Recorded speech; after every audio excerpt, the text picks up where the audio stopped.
ሰለሞን ተካሊ ሞተ በቃ ስፓስ ዳዌ ሂዚ ሂውማን ቢንግ ያለውም ብሏል ሰድቦናል ምን ብሏል ገጥሞባል ሰድቦስ መች ተነሳ ማለት መለስ ዜናዊ ሞቷል ሂዚ ሂውማን ቢንግ ምስጡነን ሁለቱንም ሌሎችንም እነ ጳቢያማን ነው ጳጳሱንም አትበለው ምን ችግር አለው አንበጣ ቢበሉ that's not our problem የጥንቱን ይዘው የበረሃ አንበጣ ቢበሉ ትግሬዎች ችግር የለው ፕሮቲን ነው እንደው መብላት ይችላሉ ችግሩ እነሱ ዘረኛነታቸው ችግሩ እነሱ አማራ መጥላታቸው ነው መቃወም ያለባቸው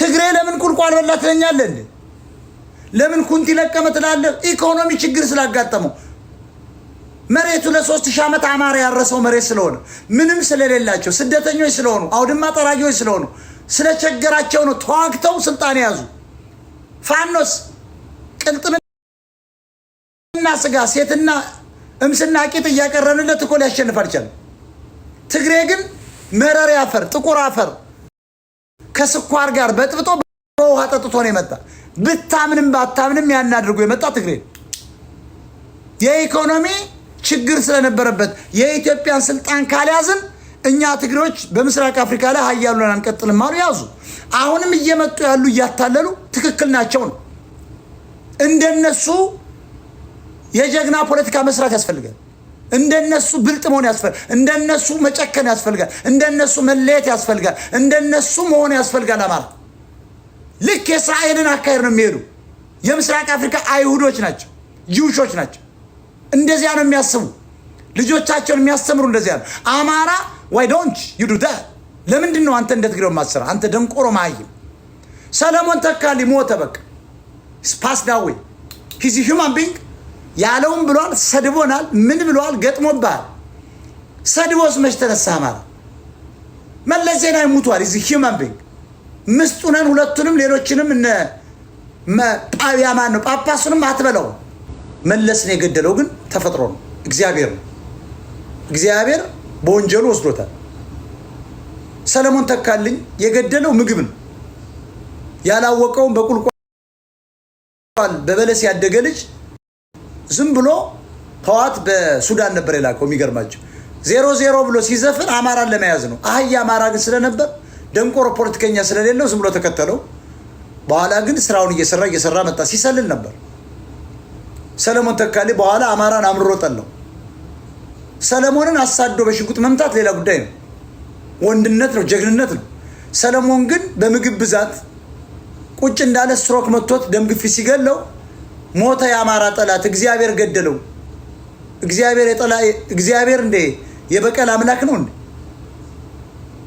አላህ የበቀል አምላክ ነው እናንተ አማራዎች እኔ አዝናለሁ ምን ያህል ማህይም ህዝብ እንደሆነ ምን ያህል ማህይም ፖለቲካ የማይገባው ታሪክ የማይገባው አካሄድ የማይገባው ድዊ ህዝብ ሆኖ ምታየው ሰለሞን ተካሊ ገና አብይ አህመድ ይቀጥላል አብይን መግደል ሲያቅተው ባህር ዳር ላይ እግዚአብሔር መጥቶ ገሎለን ነገ ደግሞ አይ አማራ አምላክ ገደለው የአማራ አምላክ አልገደላቸው መለስንም የገደለው የጥላቻ ጥጉ የአእምሮ መበላሸት መንቀዝ በአማራ ጥላቻ መንቀዝ የፈጠረበት ካንሰር ነቀርሳ የጭንቅላት ነቀርሳ ነው የገደለው አማራ አልገደለው ፋኖ አልገደለው ቅሰና አማራ አልገደለው ሰለሞን ተካልኝ የሞተው በግፊት ነው በስኳር ነው በልብ ድካም የገደለው ምግብ ነው ራሱ ሰለሞን ተካልኝ የሚበላው የአንድ ጊዜ ቁርስ እኮ የ100 ትግሬዎች ራት ነው ማወቅ አለባቸው ምክንያቱም ትግራይ ውስጥ ከፍተኛ ችግር አለ ስለዚህ አንበጣ ቆርጣሚ ምናምን ሞራ አይደለም ፖለቲካ አንበጣ ቆርጣሚ ኩንቲ ለቃሚ በማለት አይደለም እንደነሱ ጨካኝ ሆነን መምጣት አለብን እንደነሱ መለየት አለብን እንደነሱ መቁረጥ አለብን ዝም ብለ እግዚአብሔር ገደለው ከለም አይቀርም ምናምን አብይም ይቀጥላል ቅሰና አብይን መግደል ሲያቀተህ ሰለሞን ገለ ስላልከ አሁን እግዚአብሔር ስለገደለልህ መለስ ዜናዊ ፈስን ተዘራለ አማራ ያውም ደግሞ በአማራ ለመወደድ እኮ ነው እስቲች ያረጉና አማራና ወሻ ሚሊዮን ያሰማና ተመልከቱ ይሄው ሞት ላይ ቀር ይውላችሁ አማራ አምላክ የኢትዮጵያ አምላክ አያችሁ ሰለሞንን ሲያፈርጠው ረሃብ ያፈርጥህ ቦምብ ያፈርጥህ የገበሬው ድሮን አንተ ላይ ይውደቅ። እንዴት አይነት አህያ ከየት እንደመጡ ማናውቃቸው እኛ 26 ዓመት ቁጭ ብለን እዚህ ምንም ገንዘብ አላገኘን፣ ምንም አላደረግን፣ በነፃ ነው የምንሰራው። ደደቡ አማራም እንደዚህ አይነትን ዘገምተኞች የሚከተል አንበሳ የሚያወርደው እኔ አዝናለሁ ነው የምላቸው። ስለዚህ ዲያስፖራው የፋኖ ትግል መጠለፉን ዘግይቶም ቢሆን ደርሶበታል። ገንዘቡን አቆሞባቸዋል። ህወሓት ትግሬ ከ10 ሺህ በላይ አማራዎችን የተመረጡ አማራዎችን ለነሱ የሚያሰጉትን በ200 የትግራይ በረሃ እስር ቤት ዱቄት አድርገው የገደሉት ተረስቷል። እነ ዘመነ ካሴ እነ ምሬ ወዳጆ ስለዚህ አያገባቸውም። የነሱ ዙሪያ ያሉትን ሰዎች ካምፓኒዎች፣ ፎቆች ቢሊዮን ዶላር ማስቀጠል they don't care። ለአማራ ህዝብ የሚያስፋን ነው አለ ካልክ ተሳስተሃል። እነዚህ የዘመኑ ባንዳዎች በሚል መጽሐፍ የሚጻፍላቸው የሚመዘገቡ ናቸው። ስማቸውን መዝግቡ።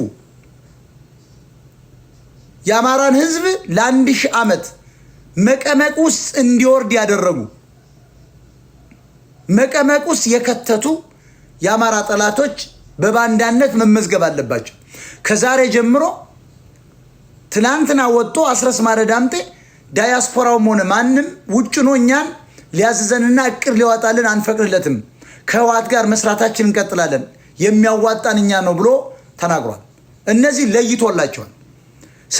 ስናጋልጥ ነበር። ተፈራ ወጥቶ ሲናገር ነው ያመናችሁ። ተፈራ የጻፈው መጽሐፍ ግን እኔ ትግሬና አገው ነኝ ያለውን ግን አንብባችሁ አታውቁም። መሀይም ትውልድ ስለተፈጠረ ቲክቶክ ላይ ኮይን ይገኛል ተብሎ አሁን ሴቷ ሁሉ ቂጧን ሁሉ ትንሽ 5 ሳንቲም የምታክል ቂጥ የያዘች አማራ ሁሉ በዘሯም ጉራጌና ትግሬ ሆነች እና ኦሮሞ ዝም ብለው ውንጥ አይታችኋት ከሆነ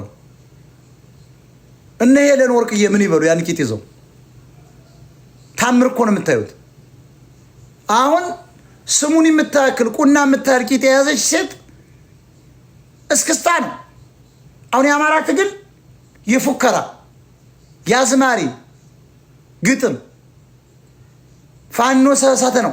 የዳኛው አለ ዘፈን ነጠላዋን አርጋዚያ ዝም ብሎ ደግሞ የውሽሞቹ የከፈቱለትን የጨርቅ ቤት ደግሞ ዱባይ ላይ ያሉ ደግሞ የሰሚያ ጉራጁ ምናምን የራሱ ምናምን የወርከን ነው ነኝ የምሬ ጀግና ያክስቱ ልጅ ነኝ የዘሜ ምርኮኛ ናፋቂ የሚሉ አዛባ ሲሸከሙ ያደጉ ትምህርት አልሳካላቸው ብሎ ከደንቆሮ የአማራ ቤተሰብ የወጡ ደንቆሮች ዓለም ላይ ያልተደረገ ግማሽ ሚሊዮን አማራ ወደ አረብ ሀገር የተላከበት አማራ ነው። ሀቁ ይሄ። እነዚህ ደንቆሮ ማህይሞች እዚያ ጋር ሂደው ደግሞ ዘመንን አትንኩት ምሬን ይላሉ። እንደነ ቅዳሜ ገበያ ያለው የቡና ቤት አለሌ ፖለቲካ ሆኖ ሲመራው የተመራ ህዝብ ያሸንፋል ብዬ አስቤም አላውቅም። ለዚህ ነው እነዚህ ባንዳዎች ለ1000 ዓመት አማራን መቀመቅ የከተቱ በመሆኑ ባንዳ ዘመነ ካሴ ተብሎ መጠራት አለበት። ባንዳ አስረስ ማረ ዳምጤ፣ ባንዳ ማርሸት ፀሐዬ፣ ባንዳ ባየቀናው፣ ባንዳ ሳሙኤል፣ ባንዳ ማን ነው የምትሉት ምሬ ወዳጆ፣ ባንዳ ምንሻ ተፈራ ማሞ። ለምን ለኮንቬንሽናል አርሚም አይሆንም? የሰውዬ ኮንቬንሽናል አርሚ ነው ጀነራል የሚባለው። የሰውዬ ምንሻ ባንዳ ልደቱ አያሌው፣ ባንዳ ገዱ አንዳርጋቸው፣ ባንዳ ይልቃል አሁን እዚህ አብረው የሚሰሩ ናቸው። ባንዳ መዓዛ እየተባሉ መመዝገብ አለባቸው። ባንዳ እያሱ፣ ባንዳ ጌታ አስራደ፣ ባንዳ ምስጋናው አንዱ ዓለም፣ ባንዳ ግዛቸው በለጠ፣ ባንዳ ሳራ ልዑል፣ ባንዳ መከታው፣ ባንዳ እስክንድር ነጋ፣ ባንዳ አንዳርጋቸው ጽጌ እየተባሉ ከዛሬ ቀን ጀምሮ መጠራት አለባቸው። ከነዚህ ጋር ግንኙነት ማድረግ የለባችሁም። ከነዚህ ጋር ግንኙነት ያላቸው ሁሉ በውስጥ መስመር በውጭም በፎቶ በድምፅ እየቀረጻቸው አምጡ። እነሱንም ለህዝቡ እያመጣን ግንባራቸው ላይ ቲክታካችን ላይ ባንዳ ከለያል የባንዳ ሙዚቃ ከስር እያደረግን እያደመቅን ለህዝባችን እናሳውቃለን። እነዚህን በውጭ ሀገርና በሀገር ውስጥ ያሉ ባንዳዎችን እውነተኛ ፋኖ እርምጃ እንዲወስድባቸው ፈልጎ ነበር ሊገኙ አልቻለም። እነዘመነ አንዴ መሸንት ይገባሉ፣ አንዴ ባህር ዳር ዳፍት ቤት ይገባሉ፣ አንዴ አክስቱ ቤት ይገባል። የለም አይዋጋም እኮ አንዴ ብላ ቤት ውስጥ ያላል፣ አንዴ ህዋት ይጠብቀዋል፣ አንዴ ብልጽግና ያድነዋል። እስክንድርም እንደዚያው ነው። ምሬ ወዳጆ ሊመቱት ፈልገውት ነበር። የሚገርማቸው ምሬ ወዳጆ ጦር ቦታ የለም፣ ፈርቶ ብቻ በየሳር ቤቱ ነው የሚደበቀው። ለምን? ከህዋት ጋር እንደሰራ ወሎየው ነቅቶበታል። ሊመቱት ማለት ነው። ባንዳ ነው በማለት ማለት። እነዚህ ባንዳዎች እርምጃ ሊወሰድባቸው ይገባል ከዛሬ ጀምሮ። ሚዲያዎችስ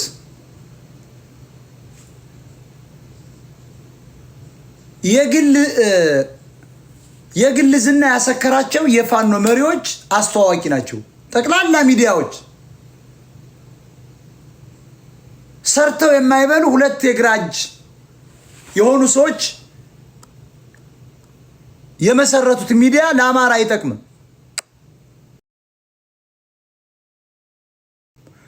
አሁን በሙሉ ሚዲያው ብታዩት እውነተኛ እንደኛ ስትራቴጂ አይናገርም፣ ሚስጥር አያወጣም። ለገንዘብ ነው የተቋቋሙት። ሰው ዝም ብለው ያለ ስሙ የሳቱ ግማጅ እያሉ ማስተዋወቅ ነው። እነሱ ለገንዘባቸው እንጂ ስለሚሞተው ገበሬ ስለሚወርደው እሳት ዲን ምንም አይመለከታቸው። ስለሚራበው ህዝብ አይመለከታቸውም። እውነተኛ መረጃ ከፈለጋችሁ የእኛን ሚዲያ ተከታተሉ።